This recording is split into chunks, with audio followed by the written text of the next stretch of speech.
ng makina niya, oh. Check well ba muna? Haluin na natin. Kasi wala tayong compressor eh. Ganda talaga sa makina. Tama yung sinasabi sa review. Downshift 3. Dalawa lang. Baka sumubsub naman ako.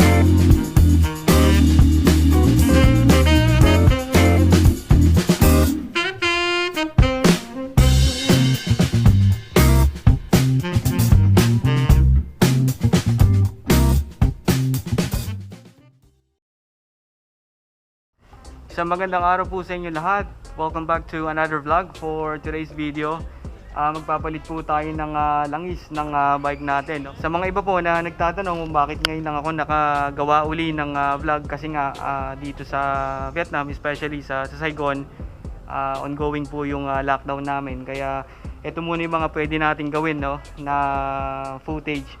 So today, we're going to use Motul 300V. Alam naman natin na ito madalas ginagamit sa mga higher displacement bikes, gaya ng mga big bikes, mga 400cc, 600 at even yung mga 1000. Pero ngayon susubukan natin gamitin to sa 150cc bike natin, underbone. Subukan nating gamitin kung okay din ang performance niya pagdating sa mga lower displacement bikes, no. As you can see, 10W40, 100% synthetic na rin siya. Ayan po. Sa mga hindi nakakalam, ito po, ang price nito medyo mas mahal lang siya sa ordinary na langis. Pero upon checking the reviews ng oil nito, marami nagsasabi na maganda talaga siya sa makina, especially pag mahilig ka sa higher RPM, no, sa mga nagta-track day dyan, sa mga mahilig kumarera. Ito po maganda kasi meron siyang sangkap na talagang tinutulungan yung makina na mas ma-preserve, pinoprotektahan against corrosion. So try natin to sa bike natin. If you're new to my channel, please don't forget to subscribe and hit the notification bell para lagi kang updated sa mga bagong videos natin. So ire-ready ko lang yung mga gamit natin. Actually, andito na yung mga gagamitin natin na gamit, no. So ito po. Tapos at syempre salaan ready ko na para ma-drain na natin yung langis, no. So sige po, i-ready ko lang yung mga gamit, tapos tuloy-tuloy na tayo.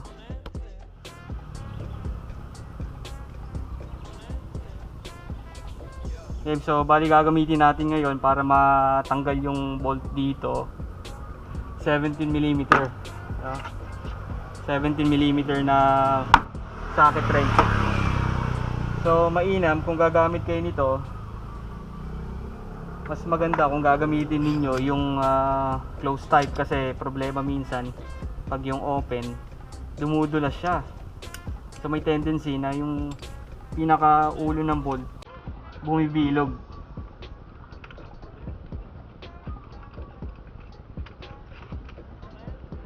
Medyo mahigpit na yung ginawa ng dati nagkabit.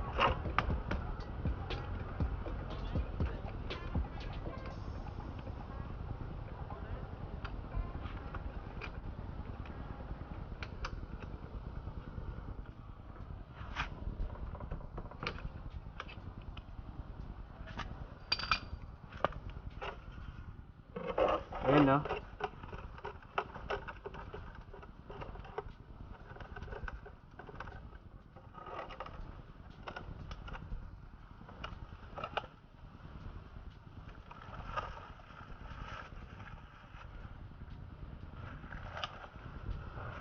Nilagyan ko na ng plastic para hindi makalat. Pero bala ko rin kasi gawin, isalin na natin dito mamaya yung luma, di ba? Kasi yung old engine oil, pwede pa natin magamit yan sa mga gaya sa kadena.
At huwag kakalimutang ilagay ito, syempre. Kasi pagka hindi na ilagay ito, useless. Wow! Labas uli yung bagong langis.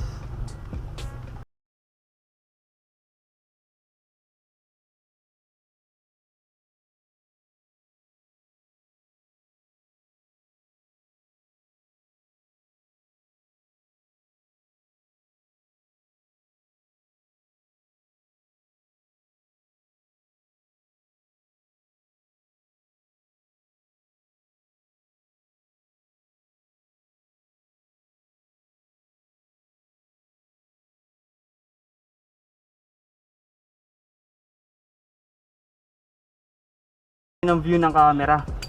Sa kabila tayo. Kaya nag-helmet muna ako para mas maganda yung view ng camera, no. Shake well ba? Shake well. Shake well ba muna? Haluin na natin. Nga pala, shoutout sa utol ko kay Jeremiah Jovellanos to. User na rin ng Honda. Welcome to the club, brother.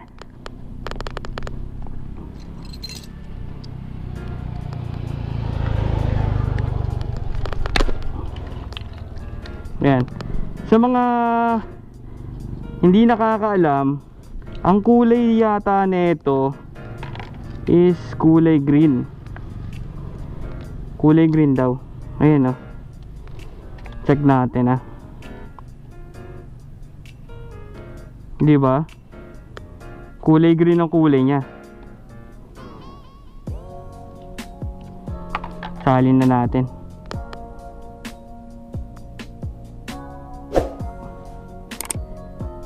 Underbone bike, naka 300V na Motul.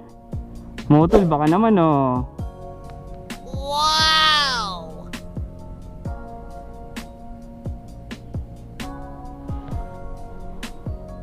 Hop. Tumapon, sir.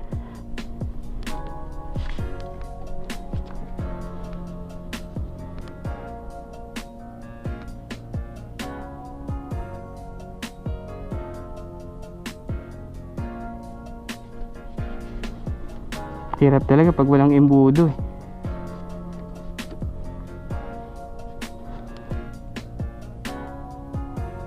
Sentro na lang natin.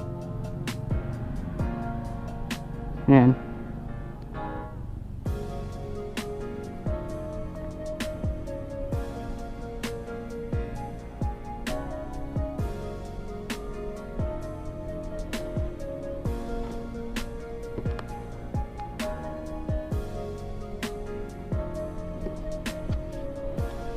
Ano ba yan? May konti pa, eh.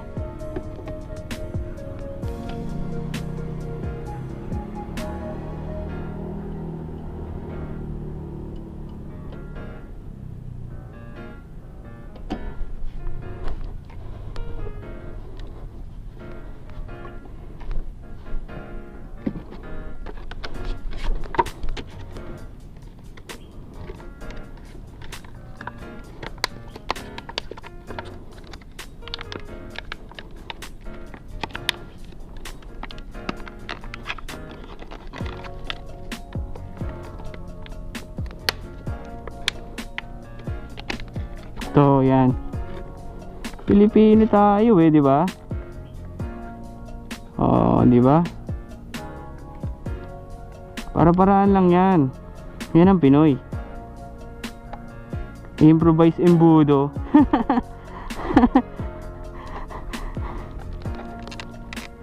Saan ka pa? Ito yung pinaglagyan ng plies na nabili ko. Napabili pa ako kanina. Di ba? Hindi walang sayang, walang tapon.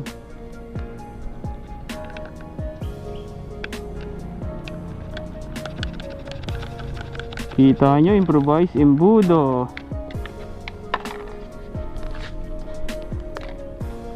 Punasan ko na lang mamaya yan para hindi makalat.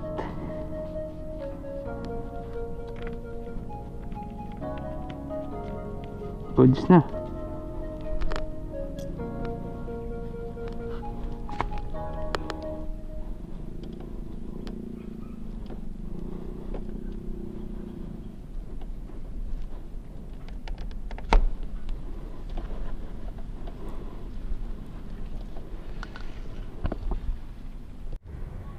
Ngayon testingin natin. Siyempre, yan ang unang gagawin natin, di ba? Start up the engine.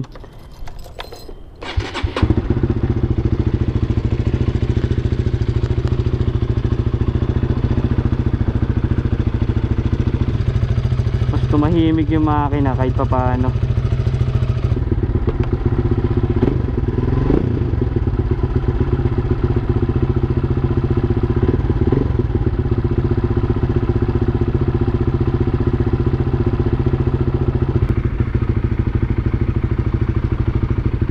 Testingin natin, ikot lang natin. Ikot lang natin dito. Huwag na lang tayo mag highway kasi syempre may mga parak eh, mahirap na. Mga checkpoint.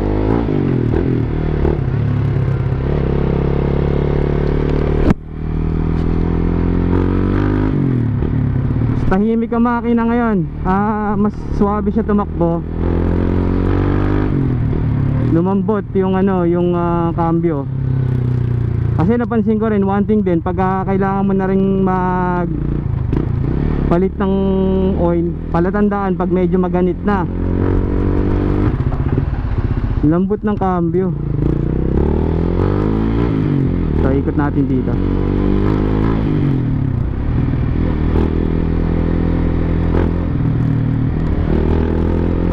Uy, pambihira si kuya. Tik pa tayo dun.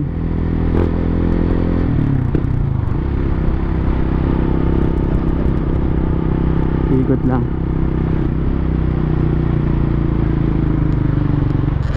Dito na lang tayo. Ganda talaga sa makina. Tama yung sinasabi sa review.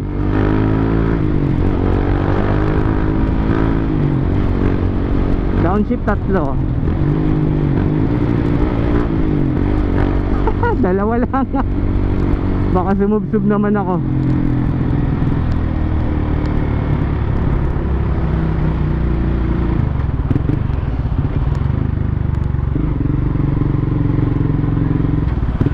Ikot natin.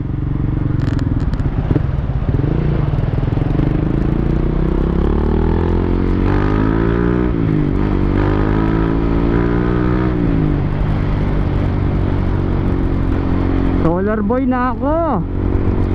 Sobrang init, nakalimutan ko mag-jacket.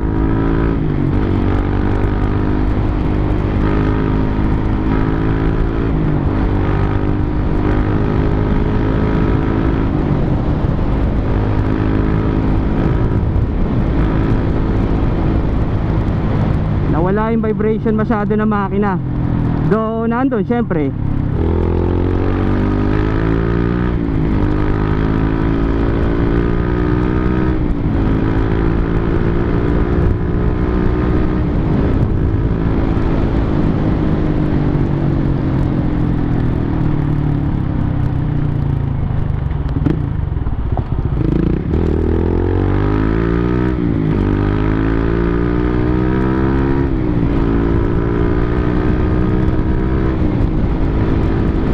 ko dumaan dito. Actually ngayon uli ako dumaan dito sa kalayaan na to. Sobrang lakas lang ng hangin. Ngayon lang ako dumaan dito kasi nga hindi naman ako masyadong naglalabas. Pag may mga kailangan lang bilhin, doon lang ako lumalabas. May mga kailangang kunin. Mas gumaan siya manakbo ngayon.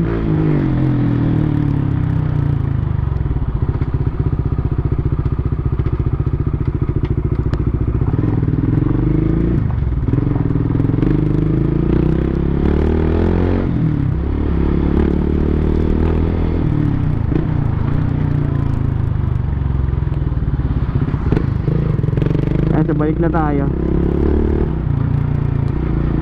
Maraming salamat po sa mga nanood ng ating vlog ngayon. I hope nag-enjoy po kayo. Very limited lang po yung pwede natin gawin sa ngayon kasi nga naka hard lockdown pa kami dito. And hoping and praying na maging okay na, no, yung sitwasyon natin, hindi lang dito sa Vietnam, hindi lang sa Pilipinas, but even sa mga ibang bansa. At keep safe po sa lahat po ng nanonood, sa lahat po ng Pilipino. Kita-kita po tayo sa next vlog natin. This is Motuling PH signing out.